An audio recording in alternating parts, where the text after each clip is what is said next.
Hello guys, welcome to my mini vlog to Dorpatan. आज हामी गुल्मीको सदरमुकाम तमघासबाट बागलुङ जिल्लाको दोरपाटनको यात्रा गर्दैछौँ। मलाई दोरपाटन जाने पहिलेदेखि नै रहर थियो। फाइनल्ली आज हामी 4 जनाको ग्रुप भएर बाइकमा तमघासदेखि दोरपाटन जाने यात्रा सुरु गऱ्यौँ। भ्लग बनाउन तमघासदेखि नै सुरु गर्न मन त थियो, तर मौसमको कारणले गर्दा चाहिँ पानी परेको कारणले गर्दा हामी भ्लग बनाउन सकेनौँ। भ्लग चाहिँ बागलुङ र गुल्मी जिल्लाको बोर्डरबाट सुरु गरेको छौँ।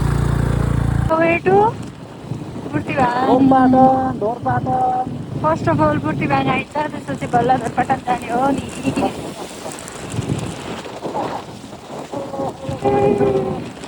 बाटो चाहिँ पिलिली रहेछ है गाइज। बाटो कस्तो थियो भन्ने खासै जानकारी त थिएन, तर पनि यात्रामा अगाडि नै बढ्यौँ। अहिलेसम्मको बाटो चाहिँ सहज नै छ, अगाडिको यात्रा चाहिँ लेट्स सी।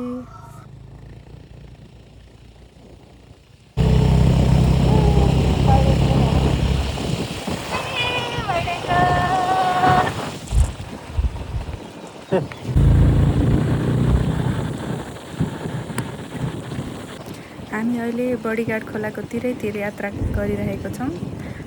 बाटो चाहिँ बुर्तिबाङसम्म नै यस्तै पिच छ भन्ने जानकारी पायौँ। यात्रामा अगाडि बढ्दै जाँदा हामीले सुन्दर सुन्दर दृश्यहरू अवलोकन गर्ने पनि मौका पायौँ। बर्खाको मौसममा किसानीहरूलाई चटारो थियो। भनिन्छ यो बर्खाको समय माना रोपेर मुरी फलाउने बेला हो, त्यसैले होला किसानीहरू चाहिँ आफ्नो खेतमा व्यस्त देखिरहनु भएको छ।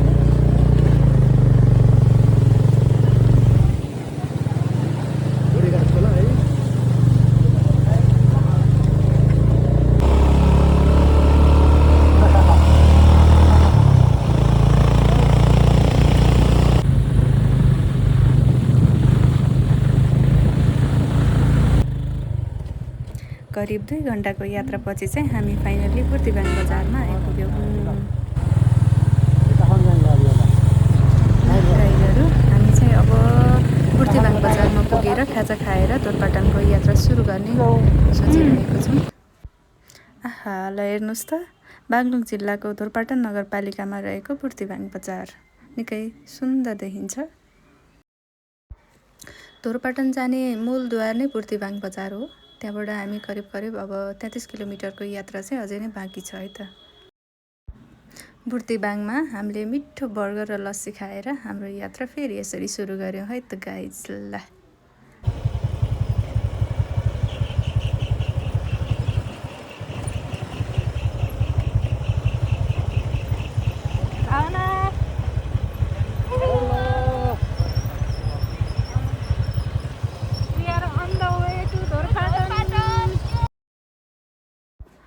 दोरपाटन जाने मेन हाइवे अन्डर कन्स्ट्रक्सन भएको भएर चाहिँ हामी माथि गाउँको अल्टरनेटिभ बाटो लिएर गयौँ।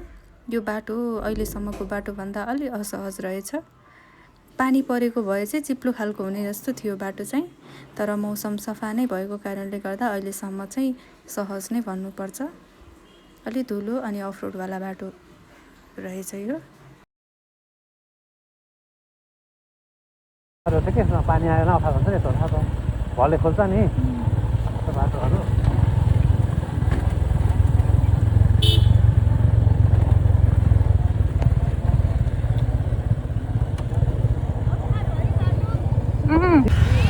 होइन पुरै गाउँ घुमेर लास्ट यही आइसक्यो यार।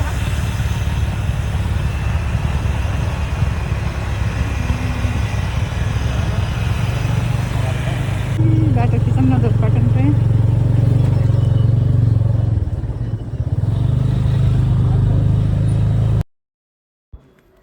अल्टरनेटिभ बाटो सकाएर हामी मेन हाइवेबाटै हिँडिरहेको छौँ अहिले चाहिँ। ल हेर्नुहोस्, यति राम्रो दृश्यहरू हेर्दै रमाउँदै अवलोकन गर्दै निकै सुन्दर छ बाटो चाहिँ। बाटोमा बस्तीहरू, सानो सानो बस्तीहरू चाहिँ रहेछ, पुरै जङ्गल पनि छैन, बाटो डरलाग्दो छैन। ढुङ्गाहरू, धेरै ठुला ठुला ढुङ्गाहरू, घरभन्दा नै निकै ठुला ढुङ्गाहरू चाहिँ देख्न पाइयो यो बाटोमा। दोरपाटन जाने मेन हाइवे चाहिँ पिच हुने क्रममै रहेछ।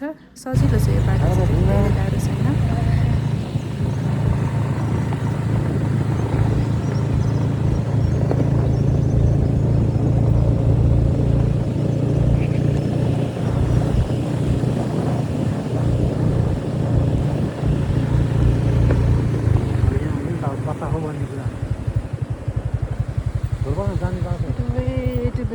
सहर धोरपाटन चाहिँ छानी चानीद्वार गाडीबला पोखरेनी बुर्तिबाङ यता बुर्तिबाङ हो होइन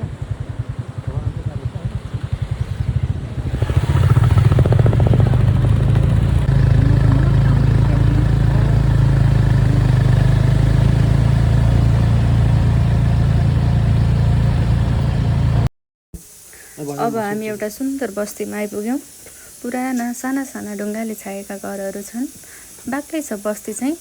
बस्तीको बिचबाट बाटो गएको रहेछ। पुरानो सुन्दर बस्ती, कहीँ कतै नयाँ नयाँ संरचनाहरू पनि बन्दैछन्।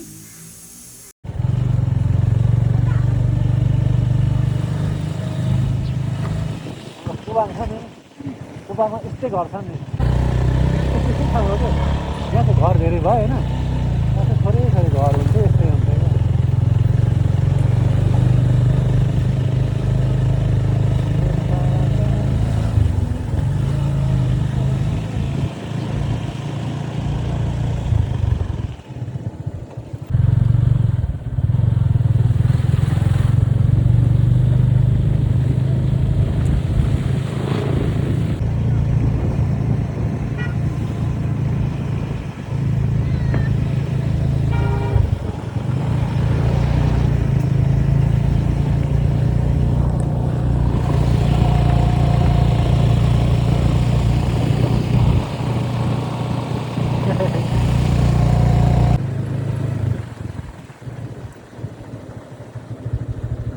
कति टाढा हो र अझै छ है, अझै कति छ होला।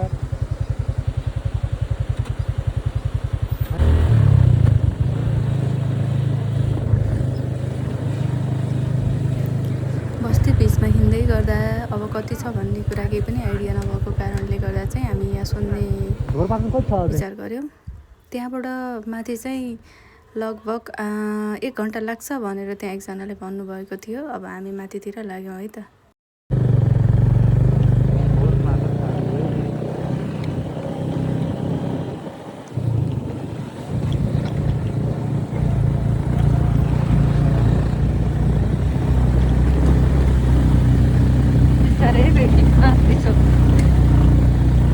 हामीहरू बस्ती छोडेर माथि माथि लाग्यौँ। समुद्र तहबाट माथि आइपुगेको फिल चाहिँ यो रुखहरू, यो चिसोपनले जनाउँथ्यो।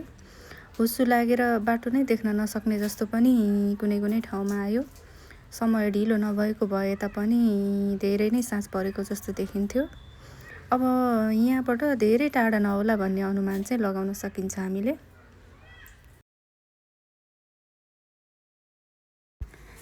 यहाँका रुखहरू चाहिँ अलि युनिक लाग्यो मलाई। पहाडी भेगमा पाउने भन्दा अलि युनिक। सबै एउटै खालका रुखहरू एक आपसमा मिलेर बसेको जस्तो देखिन्थे। निकै पिसफुल ठाउँ, एकदमै सुन्दर लाग्यो। हुस्सु लागे तापनि नजिकै पुग्दा चाहिँ राम्रैसँग अवलोकन गर्न पाइयो। हाम्रो पनि आउँछ न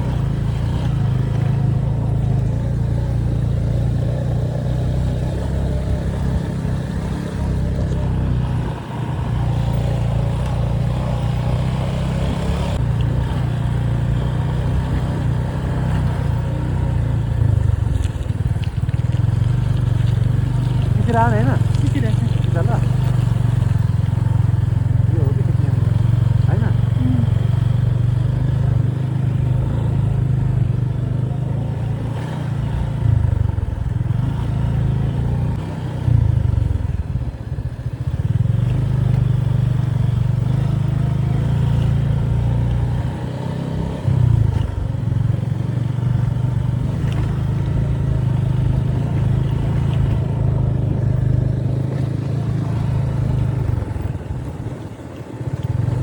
ल हेर्नु त गाइजहरू, बाटो नै नदेखिने अवस्था सस्तै पऱ्यो भने चाहिँ उस्तो लागेर है।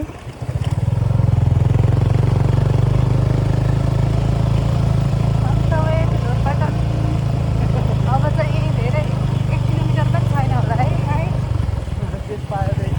आयो थाहै छैन। अघिहरू उज्यालो थिए र अँध्यारो भयो।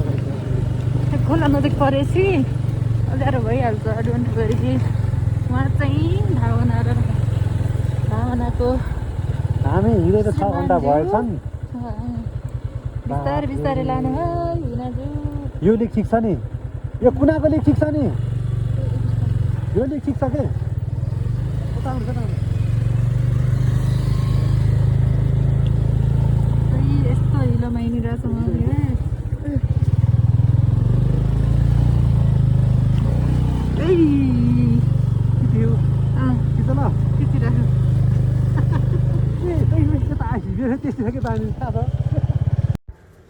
आम्मा ओ फाइनली लामो यात्रापछि हामी दोरपाटन आइपुग्यौँ wow landscape wow greenery just can't explain जति पनि आँखाले देख्न सकिन्छ नि ग्रिनरी मात्रै छ कि फुलहरू मात्र छ आम्मा हो so beautiful I suggest everyone to visit once है wow this beauty I just can't describe in words यहाँ पुग्दा चाहिँ साँझ परिसकेछ अब हामी डाइरेक्ट होटलमा गएर भोलि मात्र घुम्छौँ हामी त टिबिटियन चिया खाँदैछौँ होइन यता कस्तो हुँदो रहेछ ल टेस्ट बताउ ल प्लिज कस्तो भयो एनिथिङ र जडीबुडी खाएर आएको तिमीले त्यस्तो भएको यस्तो खाने अब बानी छैन यस्तो खाने गुड हामीले खाम न खै अब आएको बेलामा कहाँ पाइन्छ र यस्तो टी खाना टिबेटियन टी कहाँ पाइन्छ र त्यो नेस्केफे ठ्याक्कै जडीबुडीको झोल है मेरो टेस्ट त त्यस्तो लाग्यो मलाई त्यो नेस्केफे ग्रिनमा आउँछ त्यो अरोमेटिक चाहिँ त्यस्तो छ होइन तर अब यसमा चाहिँ नुन भएको भएर चाहिँ अब त्यो मलाई नुनिलो तर खाइरहँदा टेस्ट बानी पर्दो रहेछ होइन खाइरहँदा टेस्ट बानी पर्छ तर सुरुमा लिँदा चाहिँ ठिकै लाग्यो अब लाइट किन बोलिरहेको छ यसमा यसले चाहिँ पेटलाई एकदम ठिक गर्छ अरे ग्यास्ट्रिकको लागि एकदम त्यसो भए त खानै पर्यो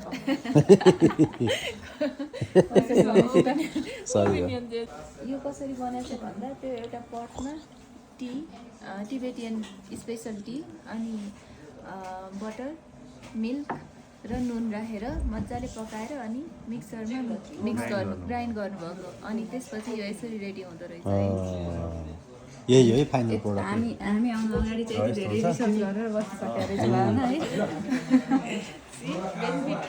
कसरी बन्छ भनेर हामीले सोधेको थियौँ ल तर मलाई त यो त त्यो रेसिपीमा बनेको त जडीबुडीको चिया छ नि ठ्याक्कै त्यस्तो लाग्यो त्यसमा मिल्क बढी छ त्यही हो त्यसमा चिनी हुन्छ चिनी होइन त्यसमा कुदो म हुन्छ एक दिन म भन्नुभएको थियो कुदो हुन्छ उसकै भेली हुन्छ नि कुदो त कहाँ पाउनु र भेली भेली हुन्छ सक्खर हुन्छ कि पहिले चाहिँ म हुन्छ अरे के ल ठिक छ ल यो चाहिँ हाम्रो यो दोरपाटनको यो परोठा चिल्लो चिल्लो बिनाको छ है यो चाहिँ हाम्रो यसरी खाइरहनु भएको छ है मिठो छ गुड ल है त हामी सुरु गरियो ल हाम्रो गाइज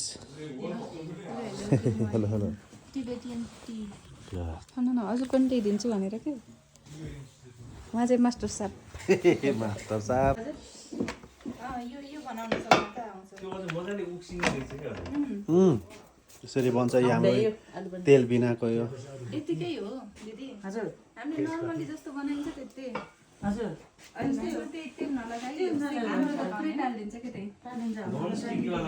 नन स्टिकी भाँडो चाहियो हजुर यो नन स्टिकी हो यो नै कति 1400 हो कि 1500 यो गर्छ है हजुर नानीहरूले महँगो भन्नुपर्छ अनि ठिक पनि हुन्छ त्यही त यस्तो मजाले हुँदो रहेछ हाम्रो चाहिँ बन्दैन तेल नराख्यो भने घिउ नराख्यो भने त्यस्तो रहेछ नि त रिजन सधैँ घरमा बस्नु घुम्न मन लाग्छ है हजुर यो अस्ति पानी तारेर के घरमा सुकाउनु पाएन यस्तै भयो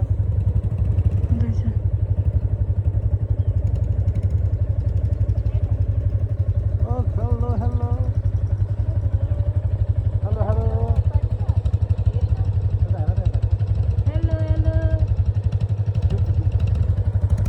आइसक्यो भने टक्क लगाएर कस्तो बवाल आउँछ क्या भ्यू छ भन्छ नि ल बस बस ल आम्मा हो नि यो ग्रिनरी देखेरै हामी चाहिँ अब हर्स राइडिङको लागि रेडी हुँदैछौँ हाम्रो घर देखाउ न हेलो हाम्रो- गुड मर्निङ हर्स यता यता दुईवटा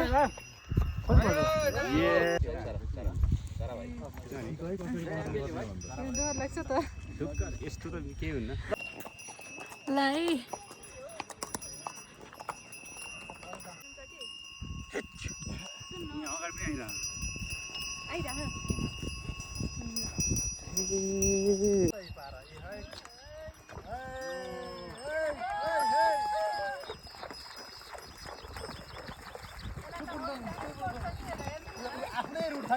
हामी चाहिँ फोटोसुट गरेर हामी फर्किँदैछौँ अब एकैछिन होटेल जान्छौँ होला अनि यहाँ हुनुहुन्छ हाम्रो सर स्टुडेन्ट्स सर भएर हामी स्टुडेन्ट्स अनि यस्तो मजा आइरह यस्तो राम्रो छ बबाल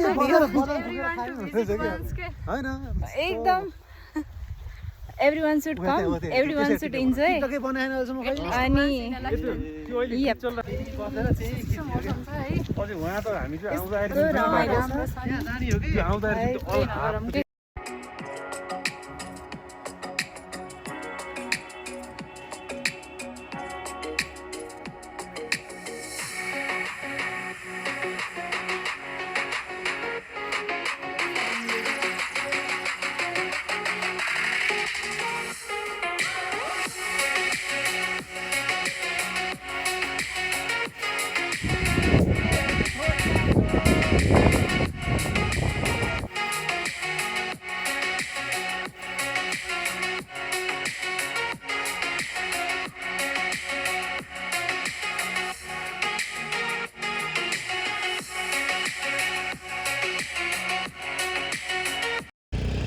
दुई दिनको यो रमाइलो यात्रा सकाएर छोड्नै मन नलाग्ने यो ठाउँ छोडेर अब हामी आफ्नै पुरानै कर्तव्यतिर लाग्यौँ। मौसमले साथ दियो, रमाइलो भयो, रमाइला मान्छेहरूसँग भेट भयो, नयाँ कल्चरहरू देख्यौँ। ओभरअलमा चाहिँ एकदमै रमाइलो भयो। हजुरहरूले पनि रमाइलो मानेर मेरो मिनी भ्लग हेरिदिनु भएकोमा धेरै धेरै धन्यवाद। समय अभावका कारणले हामी भने बुकीपाटन पुग्न सकेनौँ र यदि हजुरहरू पनि आउने सोच्दै हुनुहुन्छ भने चाहिँ एक दिन एक्स्ट्रा टाइम लिएर बुकीपाटन पुग्ने गरी आउनु होला। Until next time, see you, bye bye everyone.